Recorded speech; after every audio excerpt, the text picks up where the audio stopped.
За кой ли път слънцето над тази земя отново ще изгрее, ще докосне лековитата вода на минерални бани. Лъчите му ще се промъкнат в гроздовите зранца, за да опитат от вълшебния елексир.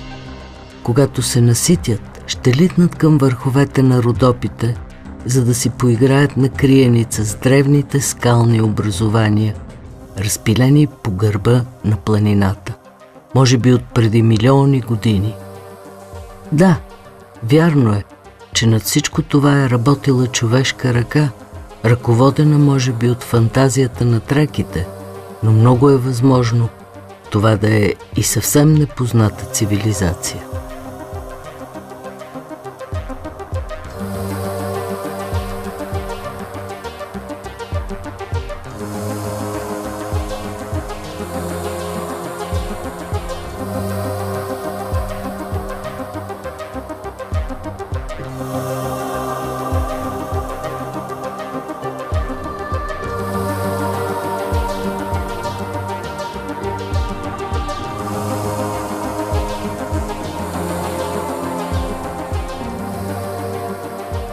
Крепостта Свети Дух е древният пазител на това място. Навярно негова е заслугата чрез дебелите си зидове да отблъсква завоевателските надежди на всесилни империи, да се бори с природни катаклизми и да оцелее до днес. Дали същият този дух не се разхожда и сега между хората, за да крепи желанието им за живот, жаждата за оптимизъм в бъдещето?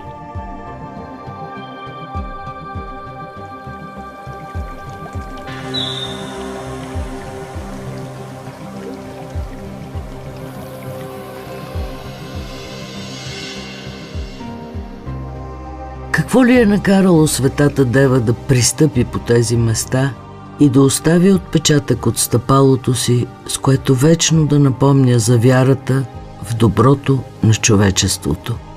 Дали лечебната вода или пък силата на слънчевата енергия не са привлекли вниманието й? А може би всички тези магически места са я накарали да остави белег от своето посещение. Явно е, че това място се е превърнало в дом не само за християните. Сигурно след Дева Мария и някой мюсюлмански светия е станал причина да бъде издигната тази джамия. Надали древността ще отвори паметта си пред нас. Шарапани. Тези изящно построени съоръжения създали толкова много легенди. И до днес съществуват двете загадки – вино или злато. Най-ранните вкаменели останки от лозови пръчки датират от 20 милиона години. Съществува библейска притча, в която се разказва как Ной случайно намерил лозата, изхвърлена от райската градина. На стъблото имало само едно зранце грозде, което той опитал. Изглежда, че много му харесало и веднага засадил растението. Най-много от тази култура имало по поречието на Тигър и Ефрат. В Египет също с охота приемали душевната съблазън на гроздето. Озирис много обичал да яде смокини и грозде, поискал да му направят сок от плода. Естествено, омайното питие напълно го запленило. Така той нарекал опиянението от виното скъпо удоволствие. Казват, че именно този елексир по-късно е станал причина фараонът да бъде един от 4 възкръснали владетели. В Родопите, където се ражда хубавото вино, минава и жилката на златото. Даже все още не са разкрити напълно златните тракийски рудници. Говори се, че там, където минава жилката на златото, се излъчва силна енергия, която се свързва с слънчевата. Може би това е тайната за магическото вино и за заселниците от най-древните цивилизации. Струва си човек да се занимае с тези 3 древни елемента – злато, енергия и грозде.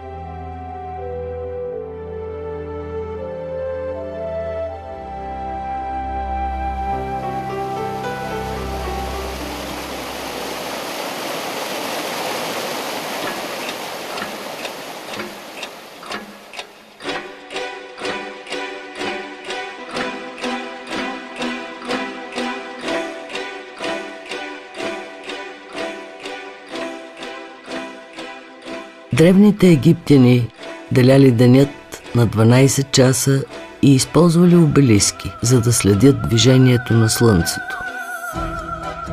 Две линии пресичат небето и разделят Вселената на 4. Те не знаели защо Слънцето залязва на запад, а изгрява от изток. И тогава в дъното на диска нарисували слънчевият кораб. Смяната на светлината с тъмнината днес вече се обяснява с въртенето на Земята около оста й.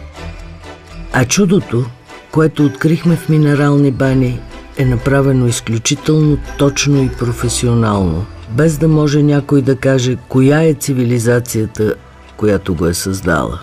Трите тела на древното съоръжение са поставени на хоризонтална линия. Вероятно, това не е място за жертвоприношения. Този часовник календар по същия начин използва сенките на Слънцето, но разкрива по-широк спектър от календарното време. Има 8 стъпала, обърнати на изток. Много е възможно върху него да са правени допълнителни промени от по-нова или късна цивилизация, каквито са били траките. Празниците при тях са 8. Точно толкова са и дните, които те са използвали за работа. Тези древни хора са имали невероятни познания в областта на астрономията. Но какво ли ги е карало толкова задълбочено да се интересуват от времето, че чак всяка цивилизация да се мъчи да си създава свой календар, и то с най-примитивни подръчни средства? Промъква се сянка на по-дълбок умисъл и дори може би по-задълбочена философия.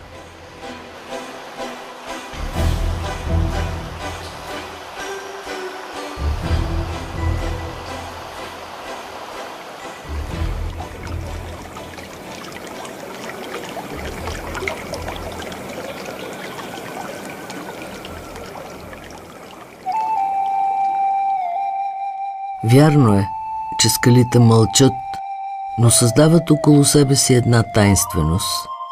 Какви ли зашифровани послания са ни оставили древните цивилизации върху безбройните и многообразни форми на тези скали? Ползвали секретни езици и писменост.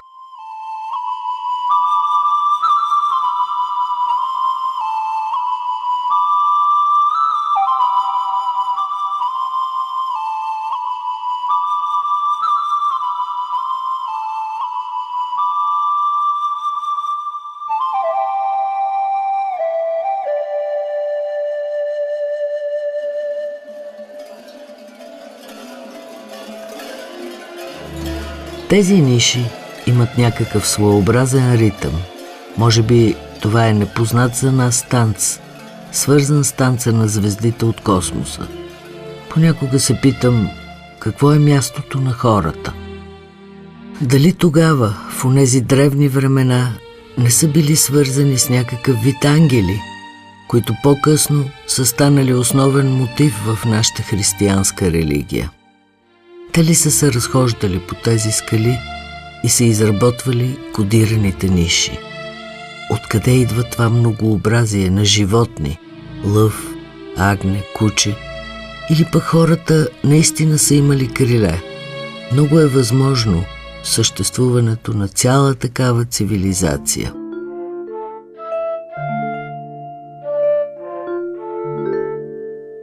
Истината, както казва Екзюпери, съвсем не е онова, което може убедително да се докаже. Тя просто ни помага да възприемаме по-разбираемо света. Освен всичко останало, сякаш тя е била доста недоверчива към бъдещите поколения, които ще я последват.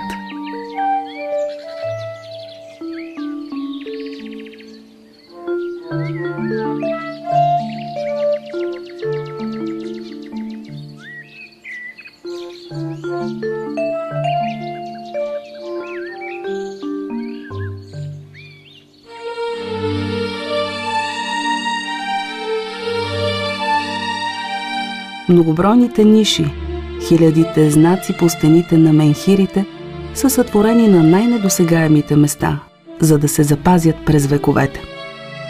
А в същото време всичко е поднесено толкова разумно, така че всеки да може да го прочете, без да го видоизменя или наранява. Много археолози казват, че това са погребални ниши, в които са поставени урните. Други, че те са служили за сигнализация при победа или загуба. Какви ли са били ръцете им или инструментите, с които са дълбаяли в твърдите скали? Как са стигали до такава височина?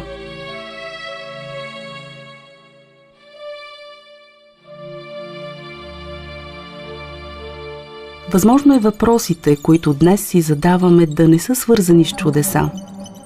Просто е дошъл момента на проглеждане за човечеството. Затова се появяват неща, които досега са били сакрална тайна.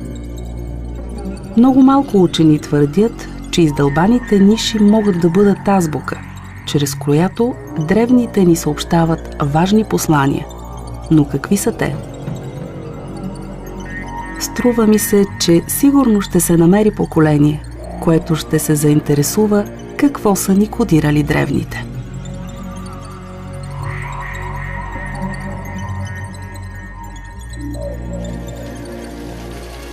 Вълшебната вода спокойно преминава през живота на хората от минерални бани. От древни времена това място е било лечебно пристанище на Европа. Колко ли царе и велможи е излекувала? От какви ли дълбини се е появила тази гореща вода, за да дойде и да докосне нашата болка? Хората разказват, че тя е част от магията на този край, от магията на скалите, от магията на долините и върховете, и продължават да я използват.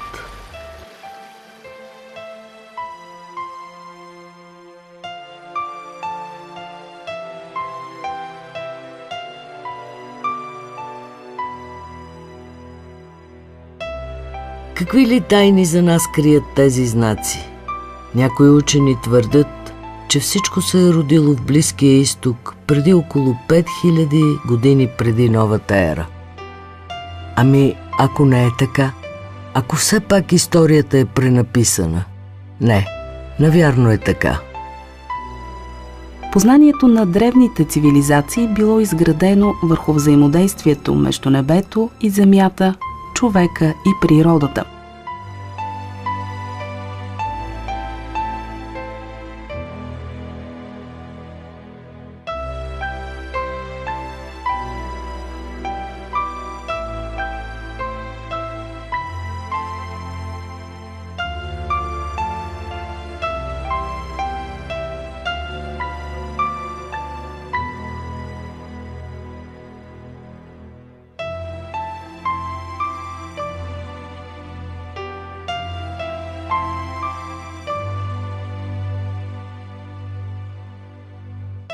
Какво ли искат да ни кажат тези интелектуалци от древния свят?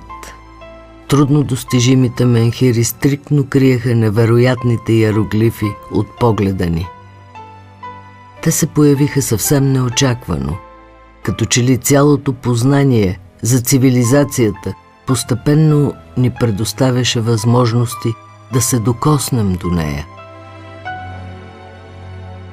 Разчетените клинообразни шумерски надписи разказват за победите на царете, молитвите към боговете или описват разположението на звездите. Именно такива послания са вдълбавани в глина, скала или кожа. Естествено, доста по-късно, посредством тази или по-късните цивилизации, писмеността е била възприета и в Европа. Магията бързо се разнася навсякъде. Десетки знаци то се появяваха в краката ни, то проблесваха високо над главите ни. Днес ни е известно ханаанско-финикийското писмо, но това, което битува тук, по скалите, мисля, че отдавна е или нарочно забравено, или просто е останало незабелязано.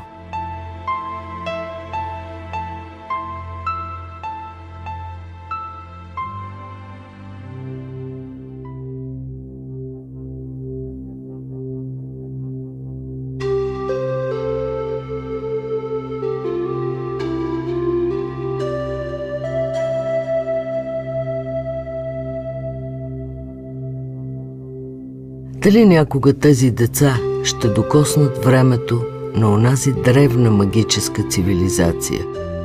Загадките постепенно изплуват заедно с скалите.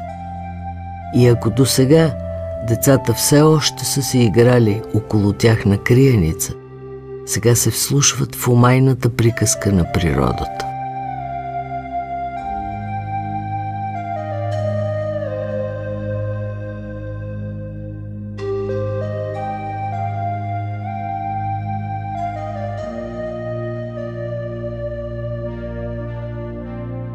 Защо очите на древните идоли гледат тъжно към небесата, към слънцето или към звездите?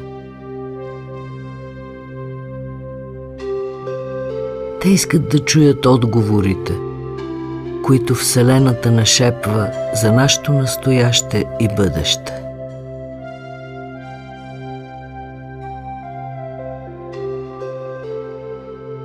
По тези времена най-близко до Бога Слънце са били владетелите и са наблюдавали небето и през деня, и през нощта. Известно е, че древните народи познавали над 500 звезди.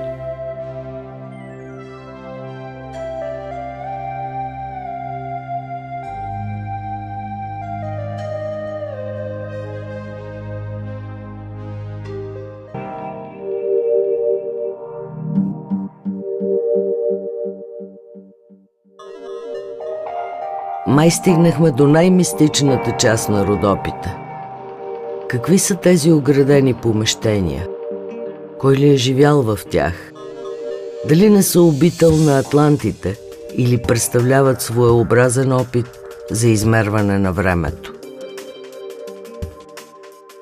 Небесните светила, звездите и слънцето давали доста точна представа на тази древна цивилизация за определяне на времето.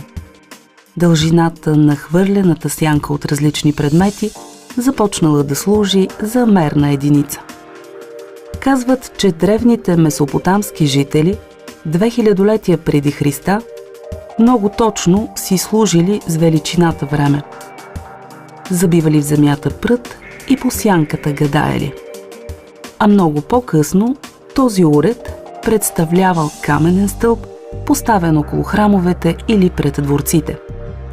Сянката на стълбовете растяла сутрин и вечер и се скъсявала по обяд. Тези слънчеви часовници били наричани гномони. И все пак, какво ли е това време? Явление, усещане? Времето винаги се представя с движение. Някой от древните учени беше казал: там, където няма движение, няма и време.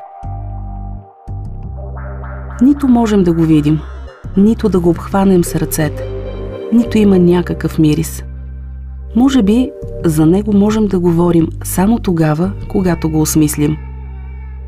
Дали тези менхири представляват част от Божията ръка, а този стълб е един от Божиите пръсти? Възможно е тук да се крие тайната на атлантите.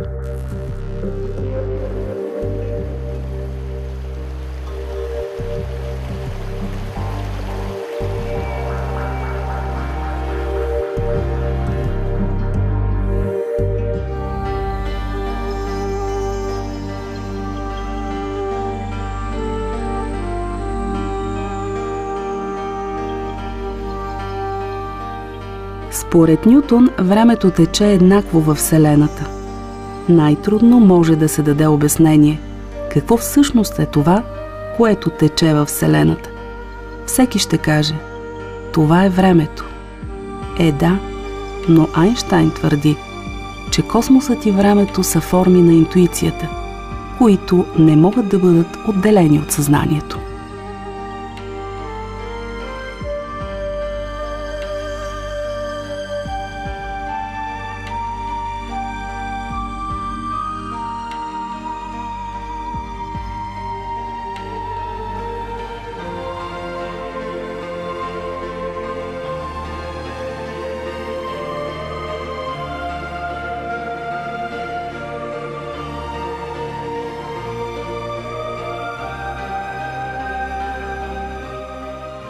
От векове Хасковската минерална вода привлича хората, за да успокои болката им и за да погали душата им.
Очите на децата отново се обръщат към небето, също като древните идоли.